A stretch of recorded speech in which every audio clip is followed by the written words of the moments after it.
Respected members, good morning. Today we are going to discuss one of the topic that is called Ind AS 113 Fair Value Management, issued under the company's Accounting Standard Rules 2015 for the larger entities. And basically the purpose of coverage here is specifically for the exam that is conducted by IBBI for registered valuers.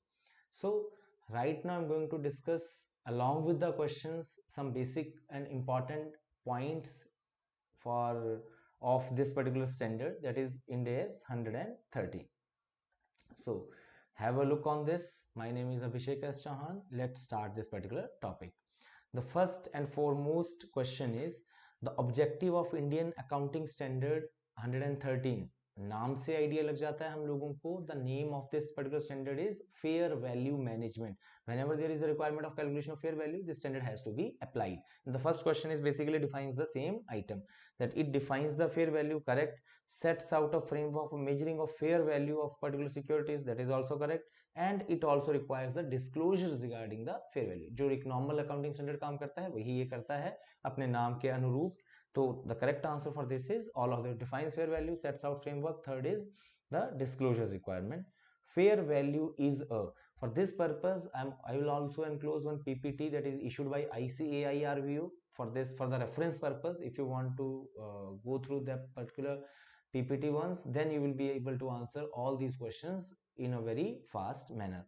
So second question is fair value is a entity specific measurement, asset specific measurement, or market specific measurement. There is a very thin line between fair value and net realizable value. Net realizable value that we generally understand with reference to AS2 or Ind AS 2 of inventories is a entity specific item, कि मेरी entity इस particular चीज को कितने का बेच सकते हैं, जबकि फेयर वैल्यू का मतलब होता है कि जनरली मार्केट में कितने की बिक सकती है ना. So this is basically an entity, sorry, not entity specific, rather market specific measurement.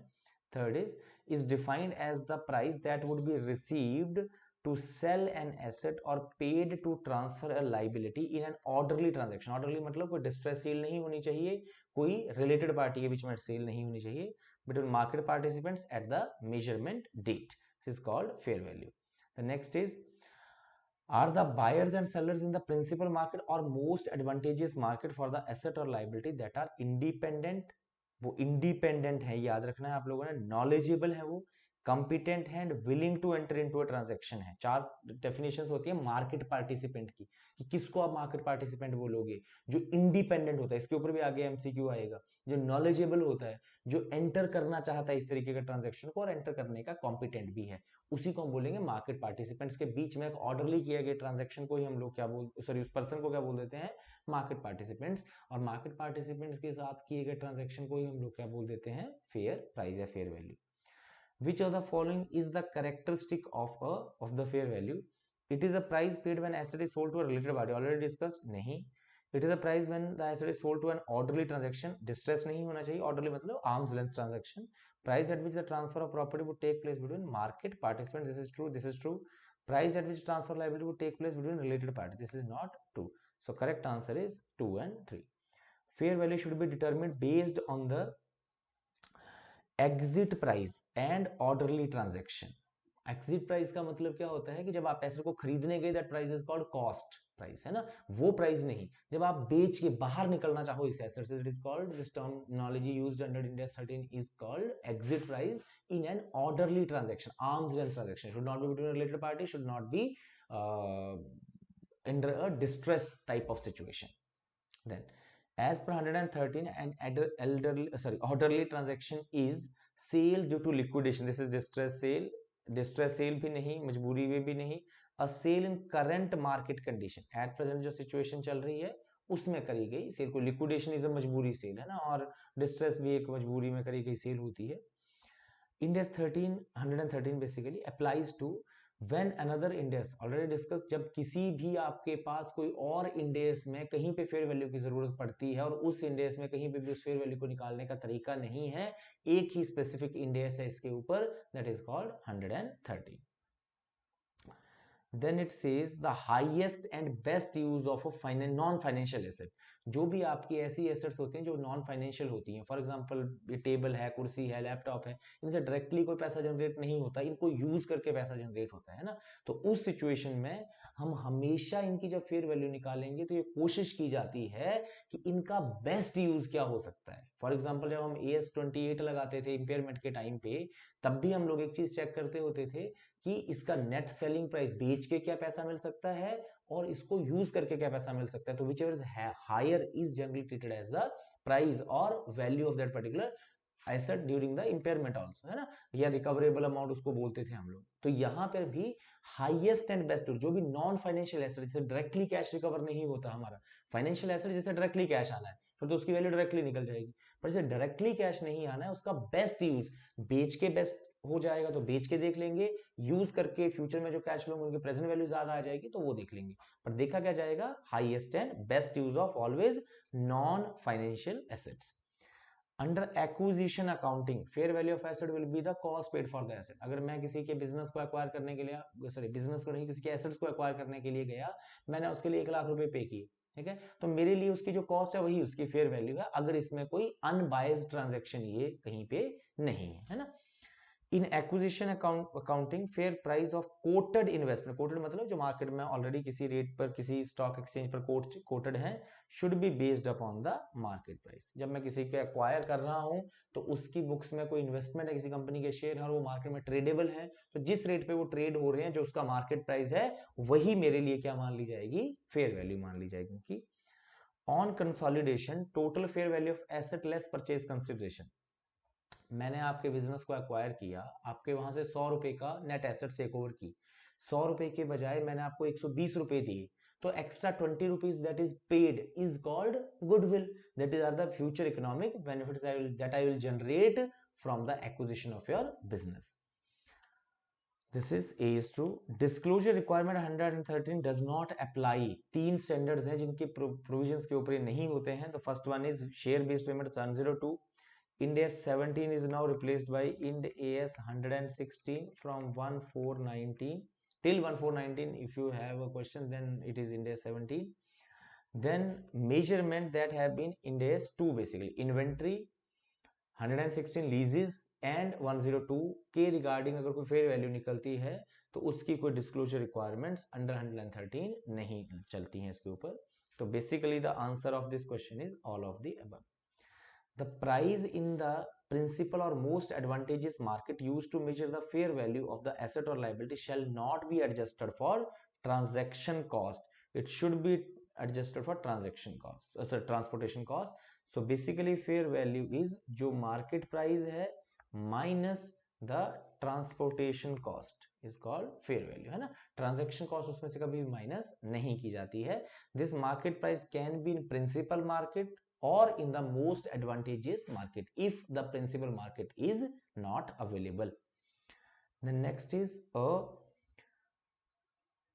an active market provides the most reliable evidence of fair value and shall be used without adjustment to measure fair value whenever applicable। जो coated price, market price को adjustment करनी पड़ती है, अभी ऊपर सीखा कि उसमें से ट्रांसपोर्टेशन कॉस्ट माइनस करी जाती है, सेल प्राइस में भी करनी पड़ेंगे हम लोगों का एडजस्टमेंट, कॉस्ट में तो चलो करनी ही पड़ती है, बट कोटेड प्राइस अगर अभी भी सीखा था इन्वेस्टमेंट का या किसी चीज का, कोई मार्केट में कोटेड प्राइस है और वो हमारे पास और कोई एक्टिव मार्केट भी है, तो that is the best measurement of getting the fair value. Generally investment के साथ कोटेड प्राइस वर्ड जो है वो यूज किया जाता है।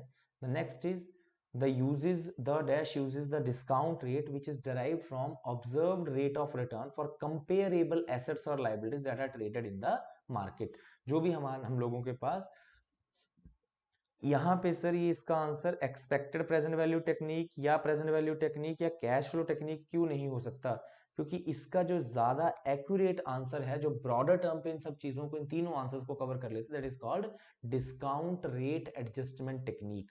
जो भी मार्केट में कंपेरेबल एसेट्स एंड लाइबिलिटीज हैं उनके हिसाब से मेरी एसेट या लाइबिलिटीज को वैल्यू करना है, उसमें क्या रिस्क है, क्या सिचुएशंस हैं, उनके हिसाब से इसको एडजस्ट करके फिर डिस्काउंट रेट निकालने के बाद, निकालनी तो प्रेजेंट वैल्यू ही है बट एडजस्ट किसको करना पड़ता है हमें, the answer is to discount rate. Then For this particular question number 17 and 18, you have to go through the standard ones. Only then you will be able to understand this particular question. Based on the availability of information or observable and non-observable, unobservable inputs for the valuation purpose or for the calculation of fair value, there are three levels of hierarchy prescribed under Ind AS 113, under which the interest rate swap is a very vague term and used as a level 3 input for valuation of a fair value of asset, and is an adjustment to exchange trade pricing for information. जो भी exchange trading में जो price चल रहा है उसकी information जो है वो हमारे लिए first type of information, level 1 information है. Then to account properly for change in fair value several adjustments are necessary. Cost में अगर चेंज हो जाए तो आप लोग नॉर्मल अकाउंटिंग एंट्री से चल सकते हैं. चेंज इन मार्केट प्राइस हो जाए, चेंज इन इंटरेस्ट रेट हो जाए तो सिंपल आप लोगों को एक एंट्री की पास जरूरत पड़ती है. पर फेयर वैल्यू में चेंज आ जाए तो आप लोगों को दोबारा से सारी की सारी कैलकुलेशन जो करनी पड़ जाती हैं और अकाउंटिंग भी थोड़ी टिपिकल हो जाती है कंपैरेटिवली. और fair value measurement is for a stand alone asset और लाइबिलिटी, ग्रुप ऑफ एसेट और ग्रुप ऑफ लाइबिलिटीज. अभी मैंने आपके साथ डिस्कस किया कि कई बार मेरे पास कुछ टेंजिबल एसेट्स होते हैं, टेबल है, लैपटॉप है, फर्नीचर है, वो इंडिपेंडेंटली कैश नहीं जनरेट कर सकती. तो उसके केस में फिर हम लोगों के पास जो AS 28 में या इंड AS 36 में इंपेयरमेंट में करते थे हम लोग, the calculations are done based on cash generating unit, that is the group of smallest group of assets which are having the capability of generating of cash flows independently from other assets. So the correct answer for this is single asset के लिए fair value निकाली जा सकती है, group के लिए भी. The correct answer is C. Which of the following is an assumption of a fair value measurement? That the transaction to sell the asset or transfer the liability takes place either in the principal market or in absence, already discussed, of the principal market, in the most advantageous market. So both A and B. Which of the following is not a characteristics of market participant in the fair value measurement? Already discussed in the first or second question. They are knowledgeable, they are independent, they are not, it is written they are dependent on each other. This is incorrect. और ऊपर पूछा था आपसे which is not the characteristic. They are not compelled to enter into a transaction. They can, but they are not forced and they are able to enter the transaction. These are the characteristics, but this is not a characteristic that they are dependent on each other. Next question is the fair value measurement of a non-financial asset considers the market participants to ability to generate economic benefit by using the asset in its highest and best use. Already discussed. जो भी best से best, चाहे बेच के चाहे use करके, उस तरीके से हम वैल्यू करते हैं. Highest and best use of the premises in the valuation of which non-financial assets, already discussed. ये दोबारा repeat हो गया क्वेश्चन आपके पास. Which of the following is a basic assumption while measuring fair value of a liability or entity's own equity instrument? इन दोनों में एक ही assumption होती है कि आप लोग liability को settle नहीं कर रहे, equity को buy back नहीं कर रहे. मतलब ये आज के बाद भी आप बेच रहे हो इस orderly transaction में इन liabilities को और इस इक्विटी को, है ना.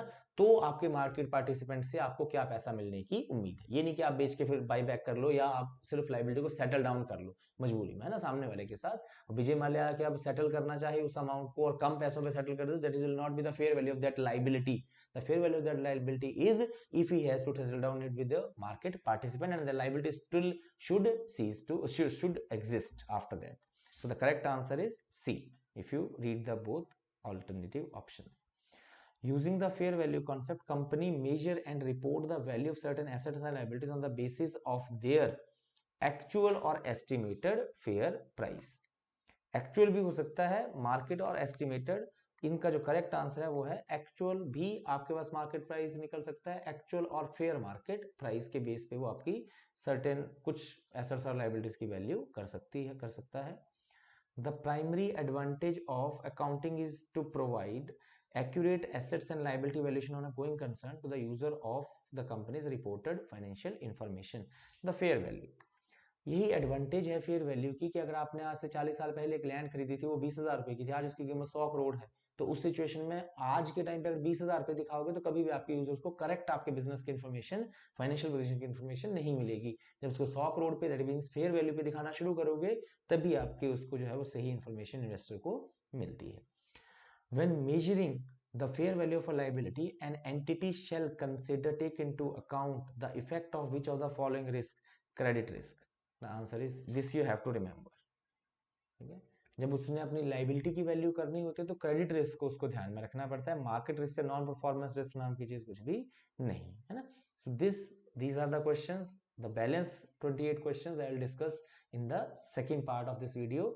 Please go through these questions so that these 3 to 5 marks at least out of these 55 will be confirmed during your exam. Each mark is having its own importance and priority. एक भी number को हम लोगों ने lightly नहीं लेना है. Do subscribe the channel for further updates and videos for this particular exam and any other financial and valuation related exams or CA final valuation and SFM topics. Thank you so much.